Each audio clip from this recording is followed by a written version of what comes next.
وکان اللہ تعالی عالما فی الازل بالاشیاء قبل کونہا، دنیا میں جب چیزیں نہیں بنی تھیں اللہ تب بھی جانتے تھے ہمیشہ سے۔ وہو الذی قدر الاشیاء وقضاء، اللہ نے تمام چیزوں کو بڑے مناسب طریقے سے پیدا فرمایا، وقضاء پھر ہر ایک کے لیے فیصلے فرمائے۔ ہم قدرہ کا معنی کیا کرتے ہیں جی؟ اندازہ، بس آخری ترجمہ ہے یہ، اول بھی آخری بھی ہے، نہ اندازہ کے علاوہ کرنا ہے نہ ہی کیا ہے، جیسے پڑھا ہے ویسے ہی آ گیا نا ذہن میں، جیسے پڑھا ہے ویسے ہی پڑھا، اندازہ پڑھا ہے اندازہ ہی پڑھانا ہے۔ بھئی ہمارے عرف میں اندازے کا معنی اور ہے، بھئی یہ ویلفر میں پوچھتا ہوں، ہاں بھئی مولانا یہ کتنے طلبہ ہیں؟ یہ کیا کہیں گے؟ صحیح میرا اندازہ ہے کوئی 400 سوا 400 پونے 400 ہوں گے، کہہ رہے ہیں۔ اب اندازہ کا معنی کیا ہے کہ یقین نہیں ہے، ٹھیک ہے۔ مولانا ارشد صاحب کے پاس وہ ناظم تعلیمات لکھا ہوا ہے، مولانا کتنے طلبہ ہیں؟ استاد جی 425 ہیں، وہ اندازہ نہیں کہہ رہے، یہ اندازہ کہہ رہے ہیں۔ تو جہاں یقینی ہو وہاں بھی اندازہ کہتے ہیں، تو پھر ہر جگہ کیوں کہتے ہیں اللہ نے اندازہ سا؟ بھئی اندازہ تو ہمارے ہاں عدم یقین کا نام ہے، یقین کی ضد ہے، پھر آپ اندازہ کیسے کر رہے ہیں؟ اس کا معنی یہ ہے کہ جس دور میں اس کا معنی اندازہ کیا جائے اس دور میں اندازہ کا معنی اور ہوگا، اور آج کے دور میں اندازہ کا معنی اور ہے۔ زمانے کے بدلنے سے الفاظ کے معنی بدلتے رہتے ہیں، عرف کے بدلنے سے الفاظ کے معنی بدلتے رہتے ہیں۔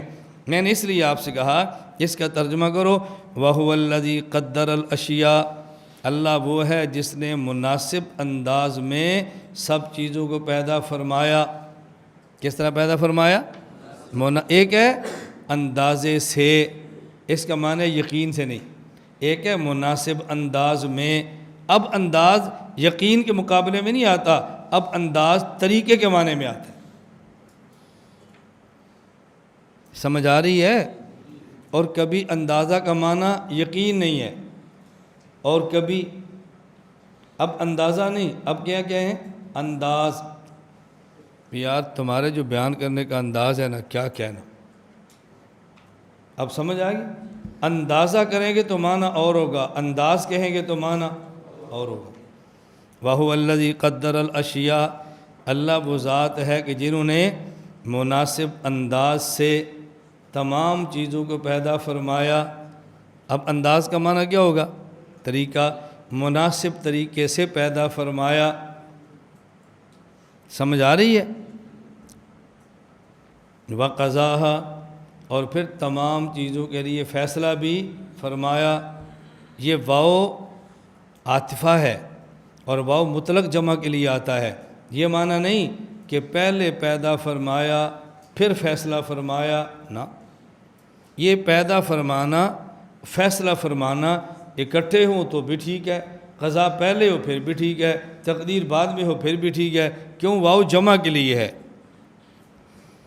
ولا یکون فی الدنیا ولا فی الآخرۃ الا بمشیتہ وعلمہ وقضائہ وقدرہ وکتبہ باللوح المحفوظ، دنیا میں اور آخرت میں جو کچھ دنیا میں ہوا، جو کچھ ہوگا، جو کچھ دنیا میں ہوتا ہے، ولا فی الآخرہ، اب یکونوں کا ترجمہ یہ کر لوگے نا، ہوتا ہے، اس میں ماضی، حال، مستقبل سب کچھ آ جائے گا۔ ولا یکون فی الدنیا، جو کچھ دنیا میں ہوتا ہے، ولا فی الآخرہ، اور جو کچھ آخرت میں ہوگا، بمشیت ہی، اللہ کے چاہنے سے ہوگا۔ ترجمہ سمجھ رہے ہو؟ یہ حصر کا ترجمہ ہو رہا ہے، حصر کا۔ ہم نے ترجمہ یوں نہیں کرنا، نہیں ہوتا دنیا میں، اب تو یہ ہوتا ہے، پہلے ہوتا تھا نہیں ہوتا بیج دنیا میں، اب اللہ کا شکر ہے بیج ختم ہو گیا ہے، اب تھوڑی سی اردو بدل گئی ہے ہماری۔ نہیں ہوتا ہے دنیا میں، نہ ہی ہوگا آخرت میں کوئی چیز مگر ساتھ چاہنے اللہ کے۔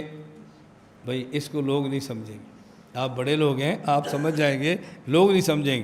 ترجمہ حصر کے ساتھ کرو، جو کچھ دنیا میں ہوتا ہے، جو کچھ آخرت میں ہوگا، وہ اللہ کے چاہنے ہی سے ہوگا، وعلمہ اللہ کے علم کے مطابق ہوگا، وقضائہ اللہ کے فیصلے کے مطابق ہوگا، وقدرہ اللہ کے مناسب انداز میں پیدا کرنے ہی سے ہوگا، وکتبہ اور جیسے لوح محفوظ میں لکھا ہے ویسے ہی ہوگا، اس کے خلاف نہیں ہو سکتا۔ یہ بات سمجھیو۔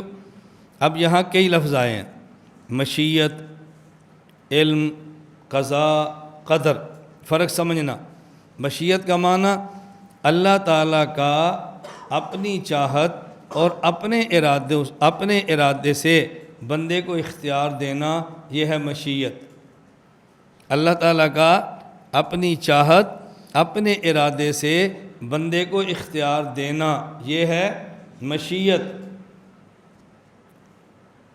اللہ تعالیٰ کا اس بات کو جاننا کہ میں بندوں کو اختیار دوں گا تو بندہ یہ کام کرے گا، اسے کہتے ہیں علم۔ اللہ تعالیٰ کا یہ جاننا کہ میں بندے کو اختیار دوں گا اور بندہ اپنے اختیار سے یہ کام کرے گا، اسے کہتے ہیں علم۔ اللہ تعالیٰ کا اس بات کو لکھ لینا کہ میں اختیار دوں گا اور بندہ یہ کام کرے گا، اسے کہتے ہیں قضاء، اسے کہتے ہیں قضاء۔ اور اللہ تعالیٰ کا یہ جاننا کہ میں یہ اختیار دوں گا تو بندہ یہ کام کرے گا، پھر چونکہ بندہ کرے گا تو اللہ کا لکھ لینا، علم الہی جمع امر الہی، اسے کہتے ہیں تقدیر۔ مشیت کا معنی الگ ہے، علم کا معنی الگ ہے، تقدیر کا معنی الگ ہے، قضاء کا معنی الگ ہے۔ اچھی طرح سمجھ آ گئی؟ چلو کچھ سمجھ آ گئی، اب تو ٹھیک ہے نا۔ یہ دیکھو ذرا، جو کچھ ہوتا ہے دنیا میں، جو کچھ ہوگا آخرت میں، یہ وہی ہوگا جو اللہ چاہیں گے۔ وَمَا تَشَاءُونَ إِلَّا أَن يَشَاءَ اللہ، تم نہیں چاہ سکتے مگر وہی جو اللہ چاہیں، یہ آپ کا ترجمہ ہے۔ تم وہی چاہو گے جو اللہ چاہتا ہے، یہ ہمارا ترجمہ ہے۔ وَمَا تَشَاءُونَ إِلَّا أَن يَشَاءَ اللہ، تم وہی چاہو گے جو اللہ چاہتا ہے، اللہ کی چاہت کے علاوہ تم نہیں چاہ سکتے۔ بات سمجھنا، ایک شخص دنیا میں زنا کرتا ہے، کہتا جی میں نے چاہا، میں نے زنا کیا، لیکن میں نے تب چاہا نا جب اللہ نے چاہا، اللہ نہ چاہتے تو میں کیسے چاہ سکتا تھا؟ میری مشیت اللہ کی مشیت کے تابع ہے، تو میں نے زنا کر کے کیا جرم کیا پھر؟ سوال سمجھ آ گیا؟ جواب، اس کا مطلب کیا ہے؟ اللہ اپنے ارادے سے بندے کو اختیار دیتے ہیں، چاہے تو زنا کرے اور چاہے تو زنا نہ کرے۔ اللہ کے علم میں ہے میں اس کو اختیار دوں گا، چاہے تو کرے اور چاہے تو زنا کرنے کے اختیار بھی دوں گا، نہ کرنے کا اختیار بھی دوں گا، لیکن یہ اپنے اختیار سے زنا کرے گا۔ تو اللہ نے لکھ دیا ہے کہ اس بندے نے زنا کرنا ہے۔ اب چاہنے کا مطلب کیا ہے؟ اللہ چاہیں تو اس کو نہ کرنے دیں، روک سکتے ہیں، لیکن روکیں گے نہیں۔ اب اللہ کی مشیت ایک چیز کی ہے یا دو چیزوں کی ہے؟ نا دونوں کی۔ اللہ کے علم میں اختیار دوں گا، چاہے تو زنا کرے اور چاہے تو زنا نہ کرے، یہ اپنے اختیار سے زنا کرے گا، اللہ نے لکھ دیا کہ یہ کرے گا۔ اب یہ اس لیے کر رہا ہے کہ اللہ نے لکھا ہے اور یہ مجبور ہے؟ نہ، اس نے اختیار سے کرنا تھا اور اللہ نے لکھ دیا ہے۔ اب کرے، اللہ چاہے تو نہ کرنے دے، اور یہ نہ کرے اللہ چاہے تو کروا دے۔ مطلب یہ ہے کہ بندہ کرے یا نہ کرے اللہ کی مشیت سے خارج نہیں ہو سکتا، اللہ کی مشیت سے خارج نہیں ہو سکتا۔ کرنا بھی مشیت کے تابع ہے، نہ کرنا بھی مشیت کے تابع ہے، لیکن اختیار دیا تھا، کرنا چاہے گا تو کر لے، نہیں کرنا چاہے گا تو نہ کرے۔ لیکن اگر اللہ نہ چاہیں یہ کر سکتا ہے، یہ کرے گا تب بھی مشیت کے تابع ہے اور نہیں کرے گا تب بھی مشیت کے تابع ہے۔ ہم نے تمہیں دونوں اختیار دیے ہیں، چاہو تو کر لو اور چاہو تو تم کرنا چاہو ہم چاہیں تو روک لیں نہ کرنے دیں، تم نہ کرنا چاہو ہم جبرن کروا دیں، ہم کروا سکتے ہیں، لیکن ہم ایسا نہیں کرتے۔ ہم نے دو دروازے کھول دیے، چاہو تو یہ کرو چاہو تو یہ نہ کرو، چاہو تو کرو یہ بھی اللہ کی مشیت کے تحت ہے اور نہ چاہو یہ بھی اللہ کی مشیت کے تحت ہے۔ یوں نہیں ہے کہ تم کسی کام کے کرنے پر مجبور ہو، اللہ چاہے تو کرنے پر یا نہ کرنے پر مجبور کر سکتے ہیں، لیکن دونوں میں سے ایک پر مجبور نہیں کرتے، تمہیں دونوں کا اختیار دے دیتے ہیں، یہ اللہ کی مشیت ہے۔ سمجھ آ گئی بات؟ بما تشاءون الا ان یشاء اللہ۔ پھر سمجھو، ایک بندہ کہتا ہے قرآن کہتا ہے جی وہی ہوتا ہے جو اللہ چاہتے ہیں، تو میں نے زنا کیا اللہ چاہتے تھے ہوا، اللہ نہ چاہتے میں کیسے کر سکتا تھا؟ جواب سمجھو، ہم نے کہا اللہ چاہتے ہیں کہ میں بندے کو اختیار دے دوں، چاہے تو کرے اور چاہے تو نہ کرے۔ یہ کرنا چاہے گا ہم جبرن روکیں گے نہیں، یہ نہیں کرنا چاہے گا ہم جبرن کروائیں گے نہیں۔ تو اللہ کی مشیت ایک چیز کی ہے یا دو کی ہے؟ ہم چاہتے ہیں اس کو اختیار دے دے، یہ کرنا چاہے تو کر لے، نہ کرنا چاہے تو نہ کرے، یہ ہماری مشیت ہے۔